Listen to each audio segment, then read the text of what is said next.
பெரியகுளத்தில் லட்சக்கணக்கான ரூபாய் செலவில் கட்டப்பட்ட எரிவாயு மின் தகன மேடை பயன்பாட்டிற்கு கொண்டுவரப்படவில்லை என குற்றச்சாட்டு எழுந்துள்ளது. மக்களின் வரிப்பணம் வீணடிக்கப்படுவதாகவும் புகார் கூறப்படுகிறது. தேனி மாவட்டம் பெரியகுளம் வடகரை பகுதியில் உள்ள பழைய இடுகாட்டுக்கு மாற்றாக எரிவாயு மின் தகன மேடை அமைக்க வேண்டும் என கோரிக்கை விடப்பட்டது. அதனை ஏற்று சுமார் 50 லட்சம் ரூபாய் செலவில் புதிய நவீன தகன மேடை கடந்த 2013ஆம் ஆண்டு கட்டி முடிக்கப்பட்டது.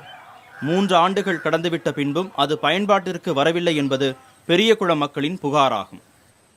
கட்டடப் பணிகள் அனைத்தும் முடிக்கப்பட்டுள்ள நிலையில் தமிழக அரசு நகராட்சி நிர்வாகம் ஏன் அதை செயல்படுத்தாமல் இருப்பது வேதனைக்குரியதாக இருக்கிறது. இந்த பகுதியை சுற்றி பொதுமக்கள் குடியேற்றம் அதிகமாக இருக்கிறது.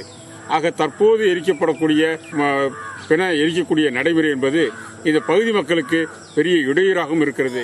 உயிரிழந்தவர்களின் உடல்களை சிதையில் வைத்து தீ மூட்டும் போது உண்டாகும் புகையால் இடுகாட்டிற்கு அருகில் உள்ளவர்கள் பெரிதும் பாதிக்கப்படுவதாக கவலை தெரிவிக்கப்படுகிறது.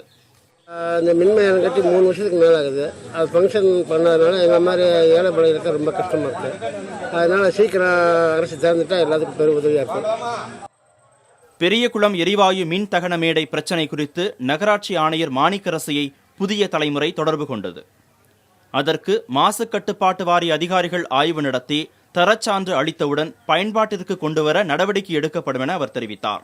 புதிய தலைமுறைக்காக செய்தியாளர் அருளானந்தம்.